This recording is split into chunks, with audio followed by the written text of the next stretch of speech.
Então, assim, na aula passada eu foquei bastante nisso com vocês.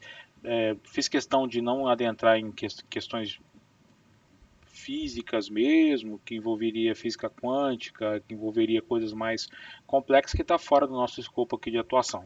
Né? O que vocês têm que deixar bem claro aí é justamente esse entendimento da rede cristalina em si, e de quanto mais compacto for essa rede, e aí essa rede ela pode, é, ao ser compactada, ela tem lá chamados elétrons de valência, que são áreas energéticas que esses caras podem ter, e à medida que eu vou formando a rede, vou formando faixas de energia que esses elétrons podem conduzir e entrar.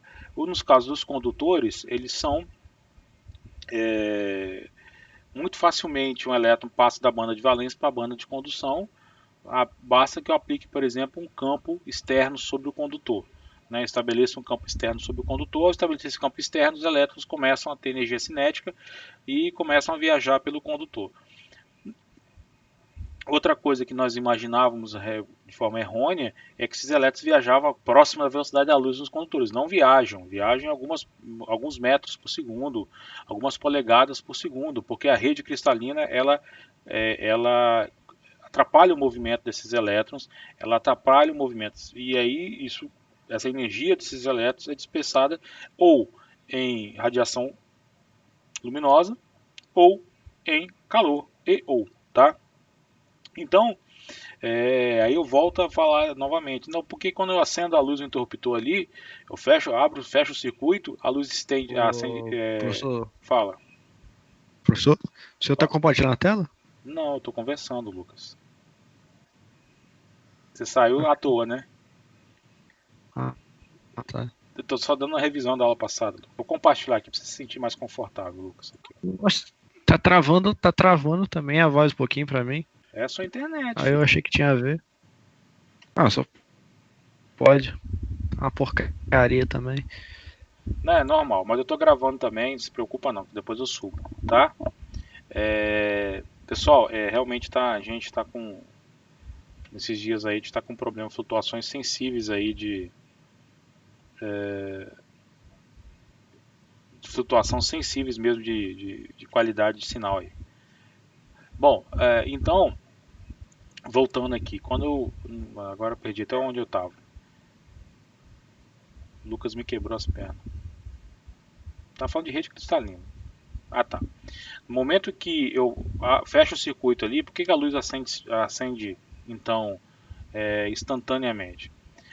A configuração do campo elétrico ela é feita instantânea, ou seja, o campo elétrico ele atua instantaneamente sobre o condutor, tá? Só que os elétrons que estão disponíveis para poder viajar e estabelecer a corrente, eles estão em toda a extensão do condutor.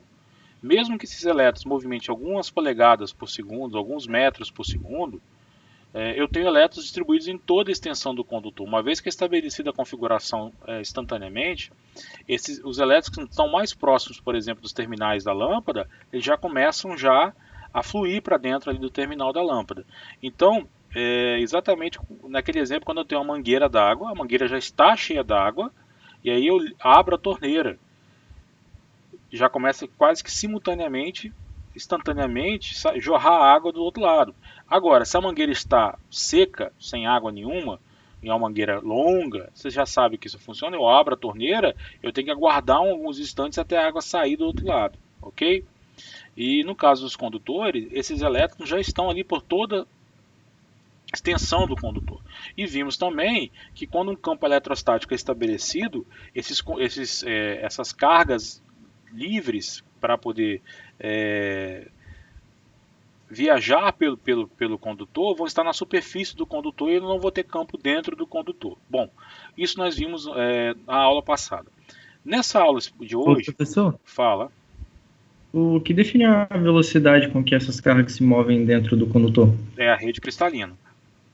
Né? A rede Porque cristalina, a isso. tensão ou a corrente não altera a velocidade com que eles podem... Pode, mas a rede é muito forte, entendeu, Célio? Porque imagine que você não tem o elétron, ele não tem uma highway, ele não tem uma Evidentemente que a força é diretamente proporcional à intensidade do campo. Logo, a aceleração também é, tá? Porque eu tenho lá força vezes carga vezes campo elétrico, beleza? Se eu aumento o campo elétrico, então eu vou estar aumentando a força sobre o elétron e vou estar aumentando a aceleração que esse elétron pode ter. Isso se o elétron estivesse num ambiente onde não houvesse nenhum tipo de resistência para o movimento dele, tá? E aí o elétron, ele choca contra a rede cristalina porque ele está viajando ali por dentro do material. Né? Ele está em uma banda energética que permite que ele se mova, mas ele choca-se contra a rede cristalina. E lembrando que esse choque não é um choque físico, ele vai bater. Eu estou trabalhando de forças de campo. Então ele passa próximo de uma rede, existe atração, existe a lei de forças de Coulomb que as outras cargas exercem sobre ele, então ele sofre essa resistência, sacou? E aí... Saquei, fez sentido. Essa energia tem que ir para algum lugar. Essa energia cinética dissipa em calor.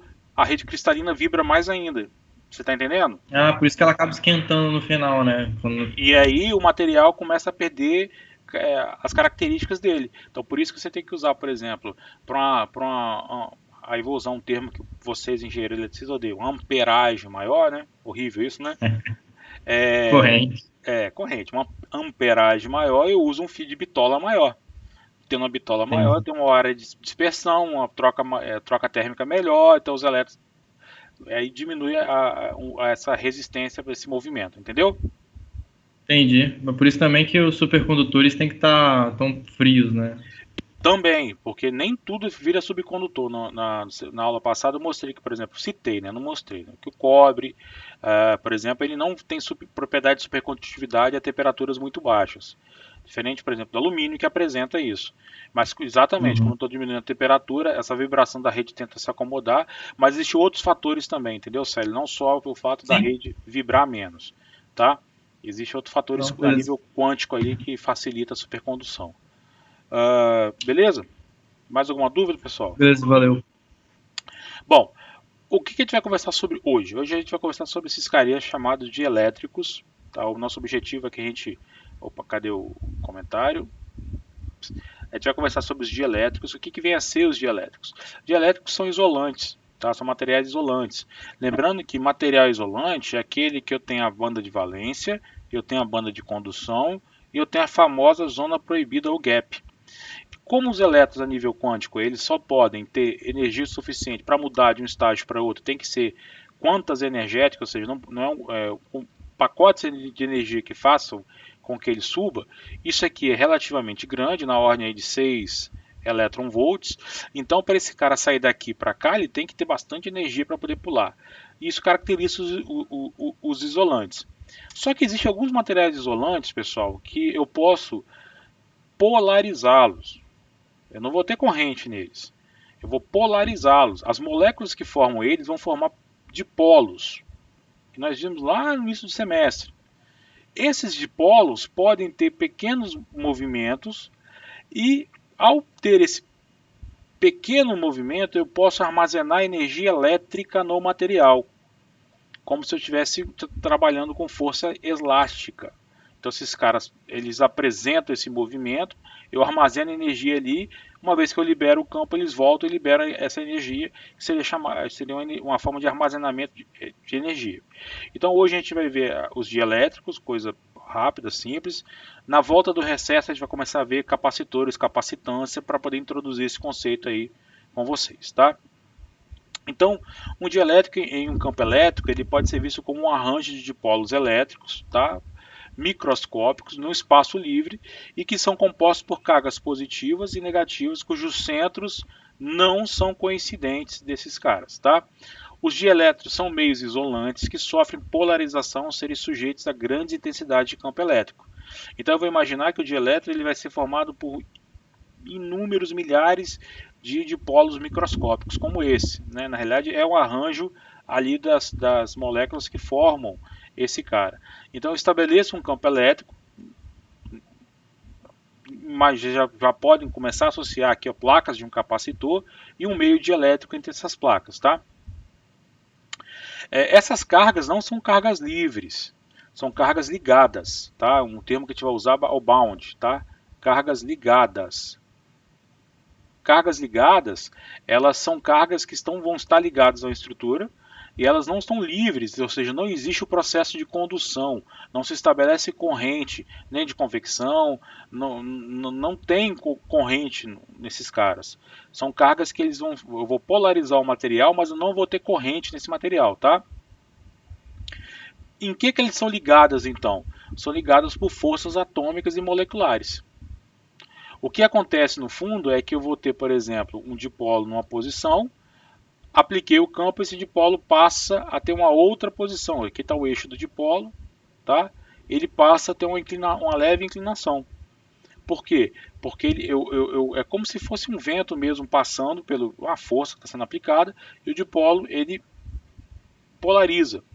Os diferentes dipolos vão se polarizar a ter um arranjo em relação à posição inicial, tá? Essas cargas elas não são livres, volto a frisar isso. O que não, as cargas livres estão ligadas à condutividade. Eu estou falando de materiais isolantes, eles não conduzem. Então, a característica comum de todos os dielétricos, sejam eles sólidos, sejam eles líquidos ou gasosos, o ar é dielétrico, tá? Ou em forma cristalina, é sua capacidade de armazenar, o que eu acabei de falar para vocês, que é a capacidade de armazenar energia elétrica. Então, quando esses dipolos sofrem essas deflexões e existe esse alinhamento dos dipolos, só responder um rapaz aqui.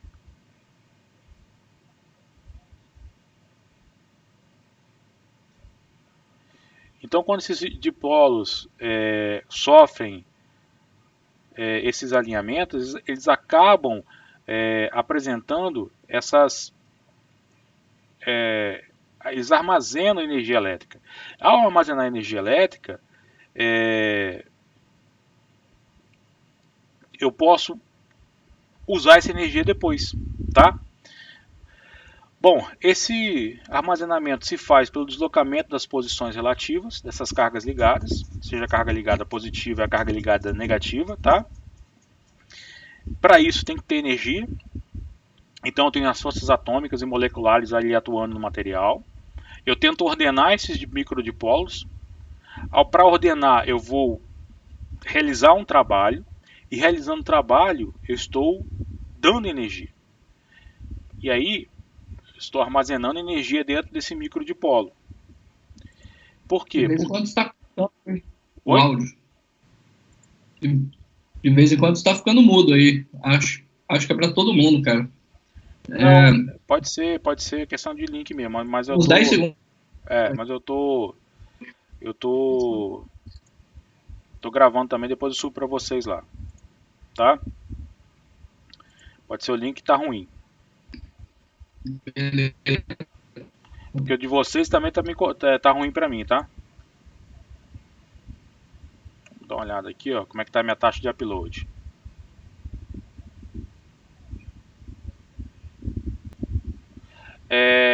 Seguindo, pessoal.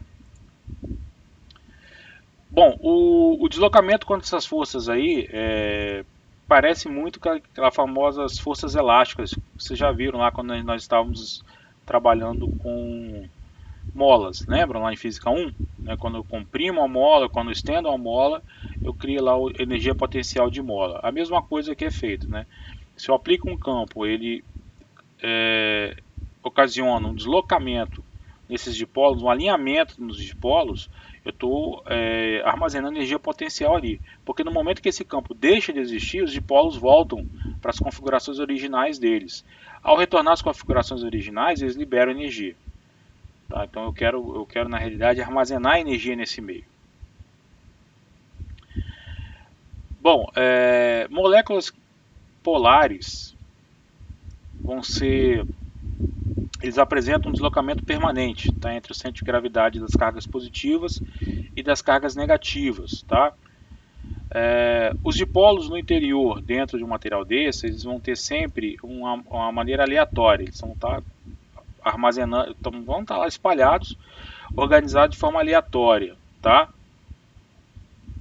Eu posso então aplicar um campo relativamente forte e produzir um deslocamento entre essas cargas positivas e negativas, e aí causar até mesmo um alinhamento nesses dipolos. Tá no exemplo aí, tá? Já uma molécula apolar, ela não possui arranjos de dipolos, tá? Mesmo depois que eu aplique um campo externo. E as cargas positivas e negativas vão se deslocar em direções opostas, né, contra a sua atração mútua, e produzem um dipolo nesse caso. Tá? Então, e gera campo também dentro do material. Moléculas que têm dipolos permanentes, tá, como eles vão, a estrutura da molécula é uma molécula dipolar. Tá? Então, a molécula polar. Isso aqui é a molécula em si, ela já é polar. Só que o arranjo dela está todo bagunçado. Eu aplico um campo e aí o que acontece é que elas começam a ter um arranjo mais ou menos um arranjo dentro dessa estrutura. E aí elas estão lá contra a natureza normal dela, e aí eu estou armazenando ali energia para que depois eu possa aproveitar, tá? Então, num mundo elétrico, aqui, esses círculos aqui, por exemplo, vão representar os meus átomos totalmente neutros, não estão polarizados. Já na imagem B, eu aplico um campo elétrico ali, tá? E aí surge a orientação de dipolos, causando para mim um campo interno dentro do dielétrico, que eu vou chamar de E', tá? Logo, no interior desse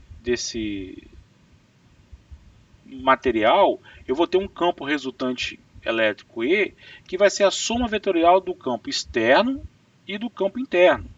Então, se eu tenho lá um material dielétrico que está lá com os átomos totalmente neutros, aplico um campo, eles se organizam e aí eles vão formar campos. Nós já vimos que os dipolos formam campos. Inclusive, nós já deduzimos a função do campo do dipolo elétrico. Então, eu vou ter um campo interno também, que vai se somar a um campo externo, tá? E aí, ao se fazer isso, eu vou ter um campo resultante no material. Aí, mais uma vez, eu tenho aqui eu trago para vocês alguns exemplos de orientações de moléculas polares e apolares. Quando eu falo molécula polar e molécula apolar, eu estou falando o seguinte: molécula polar é quando a minha filha está revoltada porque a internet está lenta. Quando eu tenho uma molécula polar, significa que na natureza a molécula já apresenta essa polaridade. Uma molécula polar, ela não tem essa polaridade. No entanto, quando o campo existe, surge esse distanciamento das cargas positivas das cargas negativas. No caso das moléculas não polares ou moléculas apolares. Bom, daí define-se o que nós chamamos de momento do dipolo. Tá?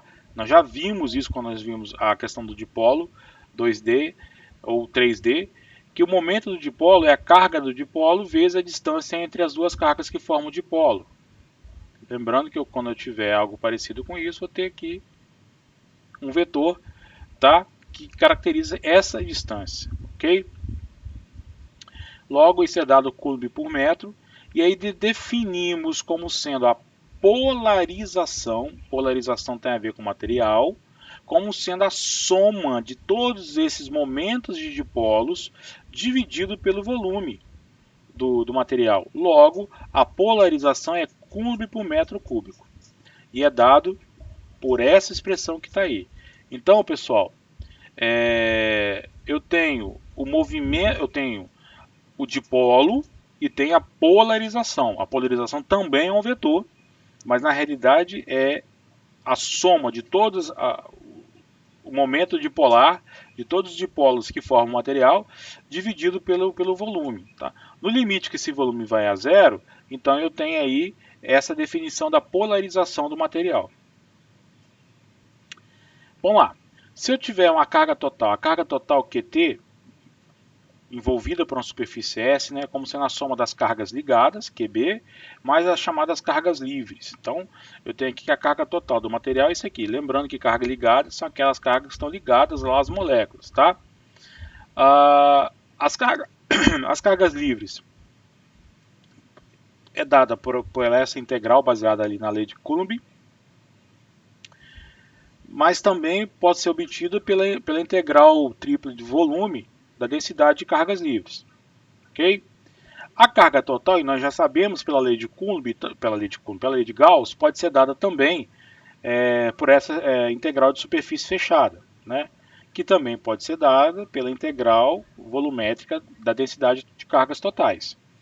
Logo, as cargas livres pode ser expressa pela carga total menos as cargas ligadas.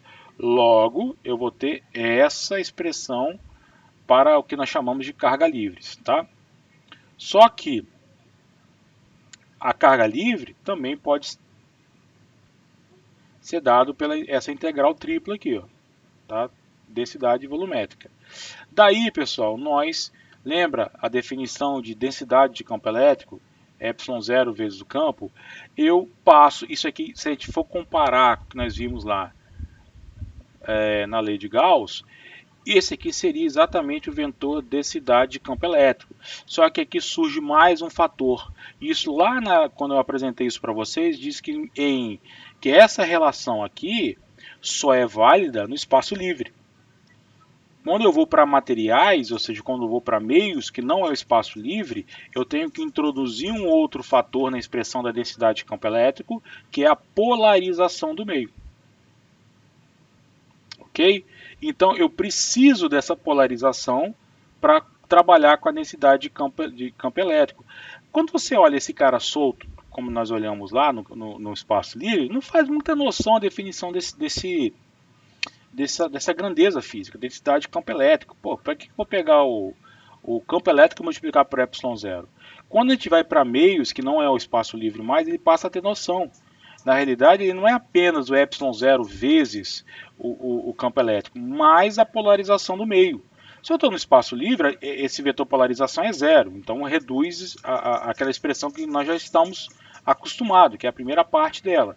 Se eu aplico esse campo elétrico então num meio polarizante, então eu passo a ter a densidade de campo elétrico dado dependendo também da polarização do meio. Então aí passa a ter sentido essa grandeza.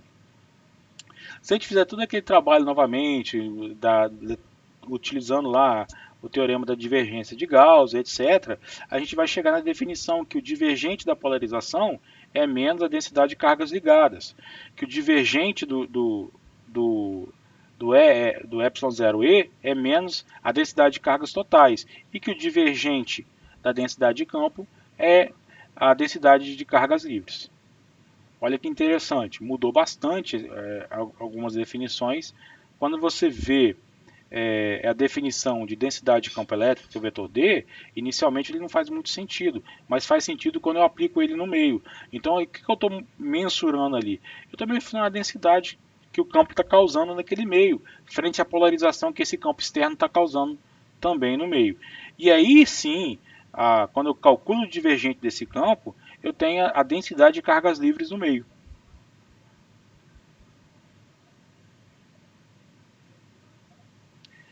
Bom, mais aí uma ilustração mostrando para vocês que no momento que eu tenho um material dielétrico e aplico um campo elétrico, estabeleço um campo elétrico externo nesse material dielétrico, surge a polarização. E aí eu tenho densidades superficiais de cargas negativas e positivas nos extremos desse material. Então a polarização de um dielétrico e um campo elétrico dá origem a camadas finas com cargas ligadas sobre suas superfícies, criando densidades de cargas superficiais induzidas, tá? Sigma e menos sigma.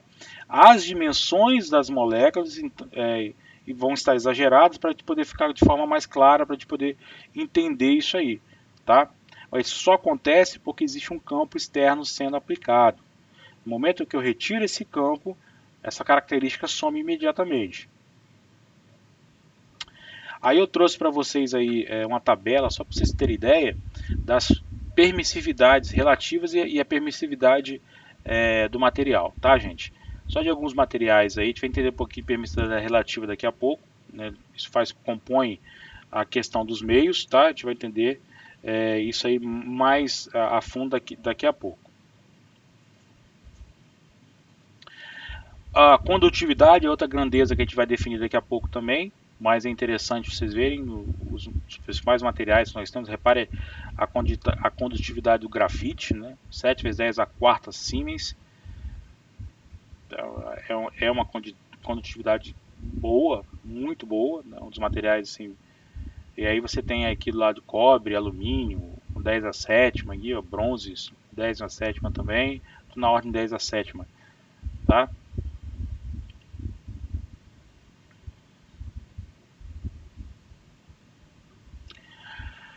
Bom, em materiais isotrópicos, esses vetores de campo elétrico e polarização, eles vão ser sempre paralelos. Tá? O que é um material isotrópico? Que as propriedades deles se mantêm constantes, independentemente da direção e sentido que eu tome dentro do material.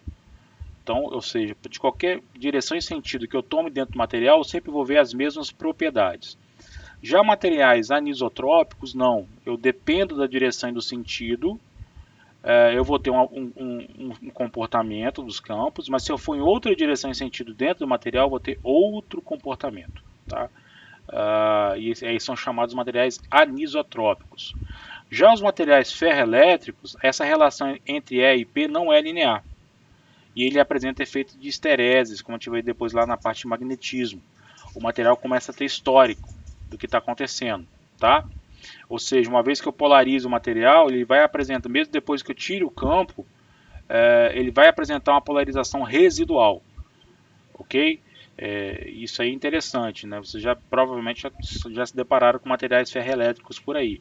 A gente vai depois começar a conversar um pouquinho sobre ferroelétricos, lá na parte de magnetização. Bom, se eu assumir que existe uma relação linear entre a polarização e o campo elétrico, eu vou dizer o seguinte, que aí eu estou assumindo que essa relação é válida, tá, gente? E aí eu vou definir uma grandeza, que é uma grandeza adimensional, tá? Que se chama suscetibilidade elétrica do material. Quão suscetível é o material à influência de um campo elétrico externo? É isso que essa grandeza define, tá? É isso que ela vai definir. Qual é o nível de suscetibilidade? Uma vez que eu aplique um campo elétrico externo, qual o nível de resposta desse campo, desse material, em termos de polarização? Então essa grandeza aqui, ó, é a grandeza que a gente vai definir esses materiais.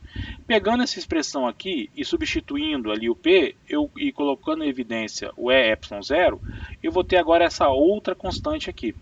Essa constante a gente chama de constante dielétrica do material, ou permissividade relativa. Eu não estou mais falando do E_0, tá? Eu estou falando do que nós chamamos de εr. E aí eu vou ter essa expressão aqui, ó, para a densidade de campo elétrico. Logo eu tenho a permissividade do material. A permissividade do material é a sua permissividade relativa vezes a permissibilidade do vácuo, ok? Então, são constantes novas relacionadas aos materiais que a gente vai começar a trabalhar. Essa é uma constante interessante porque ele vai me dizer, olha, esse material, quão suscetível esse material ele é para responder a um campo elétrico externo. Tem materiais que não são tão suscetíveis, tem materiais que são mais suscetíveis. Tá? A resposta, ou seja, se polarizam mais, se polarizam menos. Bom, então o que acontece quando eu estiver na fronteira desse material? Tá? Na fronteira desse material dielétrico, tá?